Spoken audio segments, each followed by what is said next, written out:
Bonsoir, merci d'être à ce rendez-vous pour passer en revue les principales informations de ce jour.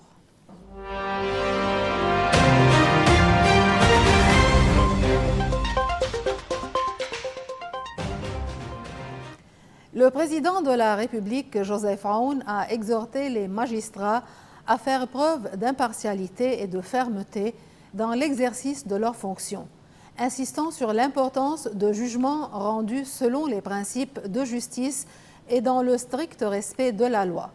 Ne céder ni à la pression ni à l'intimidation, a-t-il martelé lors d'une visite au ministère de la Justice à Beyrouth, où il a été accueilli par le ministre de la Justice, Saad El-Nassar.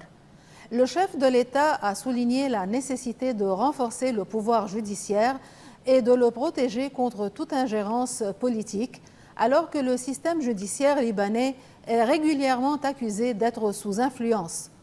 Dans la continuité de sa tournée, le président Aoun s'est rendu au siège du Conseil supérieur de la magistrature, où il s'est entretenu avec son président, le juge Soheil Aboud, en présence du ministre Nassar. Il a également visité le bureau du procureur général près de la Cour de la cassation, le juge Jamal Hajjar, pour une réunion élargie avec plusieurs hauts magistrats. Alors que plusieurs sources politiques laissent entendre que le Hezbollah va s'abstenir de rendre ses armes et va décliner la feuille de route américaine, ainsi que les pressions régionales et internationales exercées dans le sens de son désarmement. L'agence Reuters a diffusé une information selon laquelle le Hezbollah étudie un plan visant à diminuer son rôle de force armée avec la possibilité conditionnelle de remettre certaines armes tout en conservant une partie de son arsenal défensif. Reuters rapporte, citant des sources bien informées, que le Hezbollah envisage de réduire son rôle en tant que mouvement armé, sans pour autant se désarmer complètement. Selon ces sources, le parti serait prêt à remettre certaines armes, notamment des missiles et des drones, mais à une condition, un retrait total d'Israël du sud du Liban et la fin des attaques militaires. Cependant, le mouvement n'a pas l'intention de céder l'intégralité de son arsenal. Il va conserver des armes légères et des missiles anti-chars pour se défendre en cas d'attaque future, indiquent ces mêmes sources.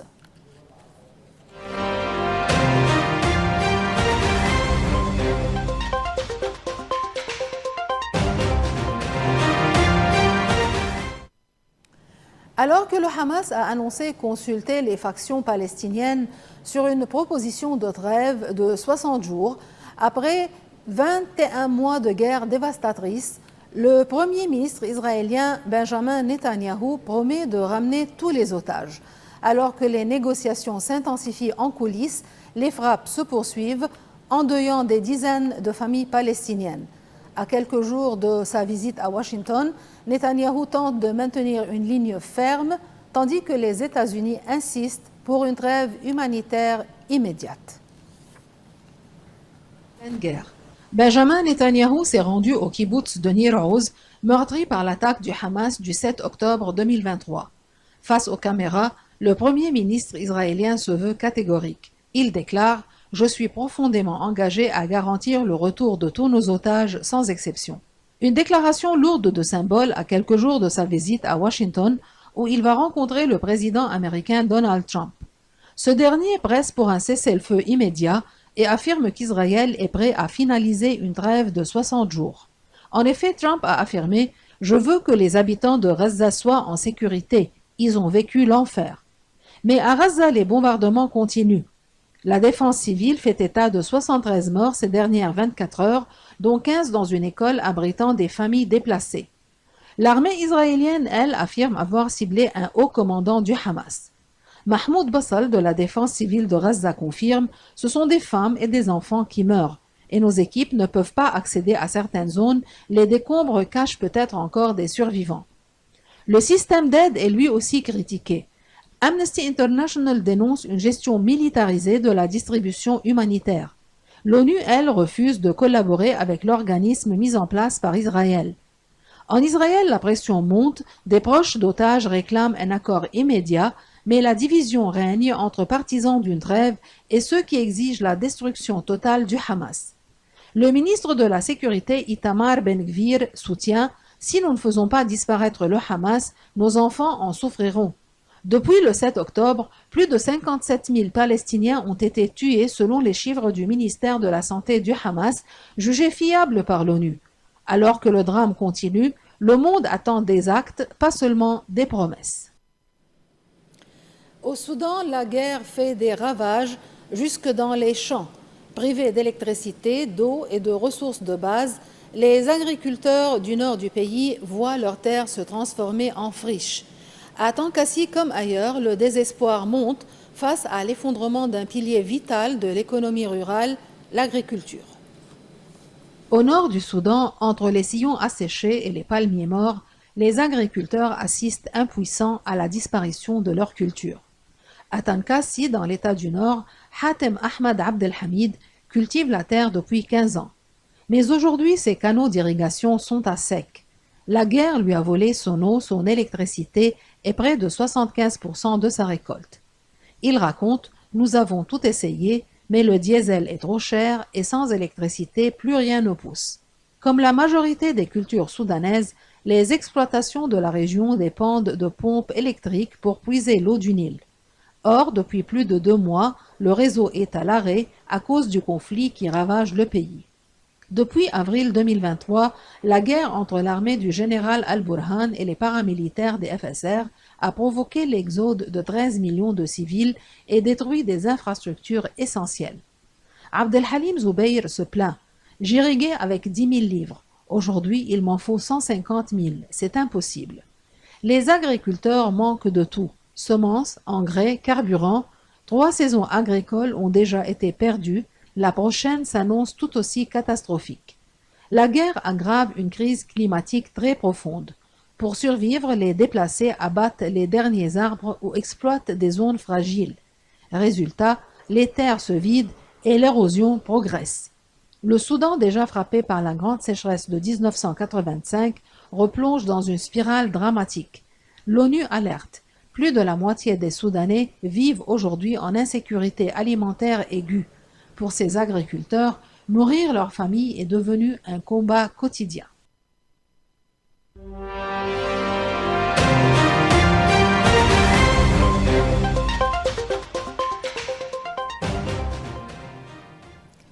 L'Ukraine a subi l'attaque de drones russes la plus massive depuis le début de l'invasion en 2022, faisant au moins 23 blessés.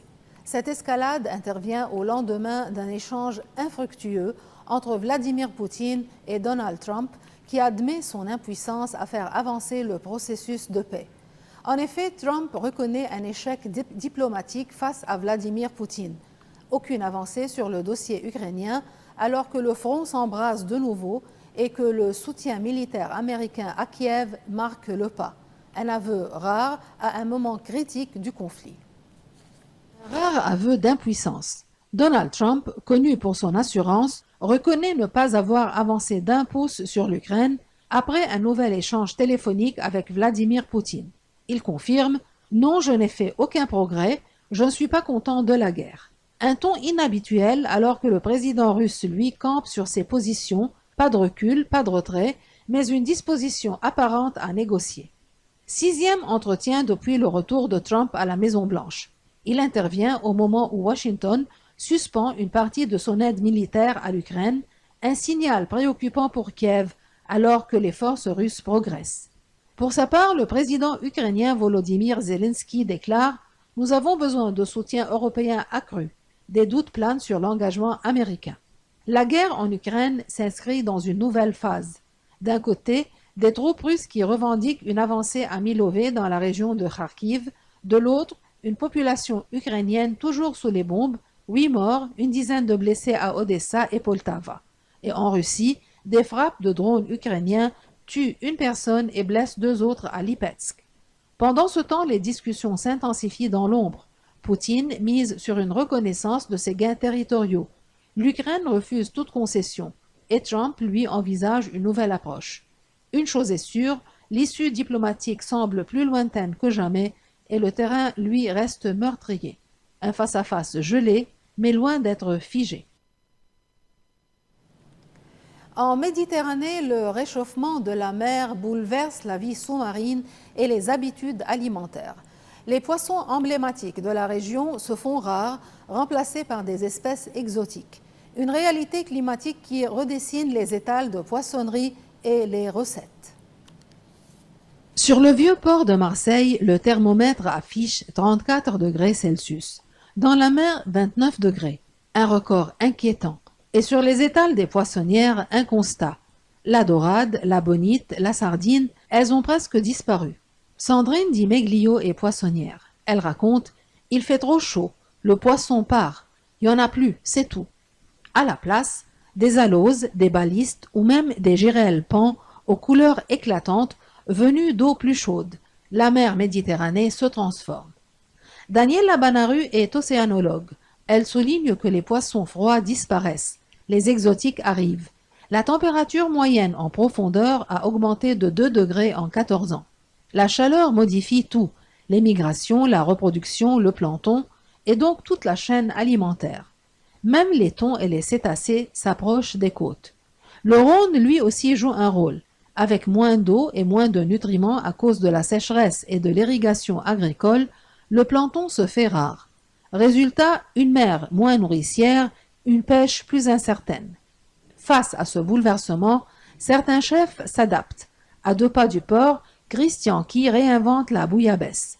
Il affirme « J'ai lâché les recettes toutes faites. Ce matin, pas de galinette, tant pis, on cuisine la lotte. C'est ça la cuisine sauvage. » Dans les filets des pêcheurs comme dans les casseroles des chefs, la Méditerranée ne sera plus jamais tout à fait la même. Et le changement climatique ici se goûte à chaque bouchée. Et maintenant, voici une page d'événements à suivre la semaine prochaine avec l'agenda culturel.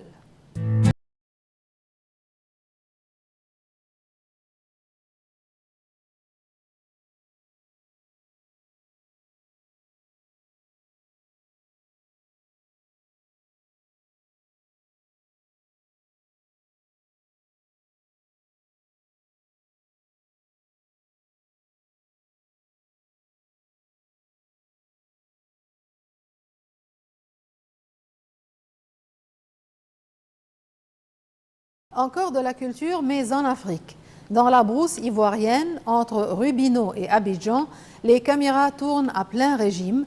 Longtemps restée en marge du grand écran, la Côte d'Ivoire entend désormais devenir un acteur majeur du 7e art africain. Entre projets panafricains, talents émergents et volonté politique, le pays rêve de faire de ses paysages un nouveau décor incontournable du cinéma. À une centaine de kilomètres au nord d'Abidjan, en plein cœur de la nature ivoirienne, un tournage s'improvise sous un arbre centenaire, Le Testament, une comédie sur fond d'héritage familial réunit techniciens ivoiriens, burkinabés et sénégalais.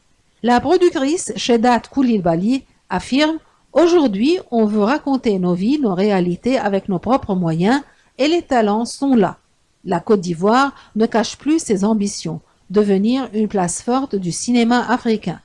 En 2024, une trentaine de films y ont été tournés et 39 projets sont déjà dans les cartons cette année. Adama Rwamba est réalisateur, il se réjouit, on n'a plus besoin d'aller chercher ailleurs, les compétences sont ici, la passion aussi. Abidjan s'impose aussi dans les séries, Clash, une fiction musicale tournée entre Kinshasa et la capitale ivoirienne, met en lumière la rivalité de 2 stars du coupé-décalé. Le réalisateur Philippe Lacôte souligne « Il y a 10 ans, ce niveau de production locale aurait été inimaginable. Ce qui manque encore, c'est la formation. » Fin juin, la Côte d'Ivoire accueillait le 3e salon du contenu audiovisuel. Objectif, structurer une industrie, attirer des financements et promouvoir les récits africains. L'acteur et réalisateur Jean-Pascal Zadi estime que c'est aussi une question d'influence. On doit produire nos histoires et notre vision du monde, dit-il. Avec seulement 15 salles de cinéma, le pays mise encore sur la télé et le streaming, mais l'élan est là. Une salle ouvrira bientôt à Bouaké et le groupe Pathé investit dans de nouveaux complexes. La Côte d'Ivoire ne veut plus seulement regarder les films, elle veut les écrire, les tourner et les faire rayonner. Et c'est ainsi que prend fin ce journal. Merci, bonsoir.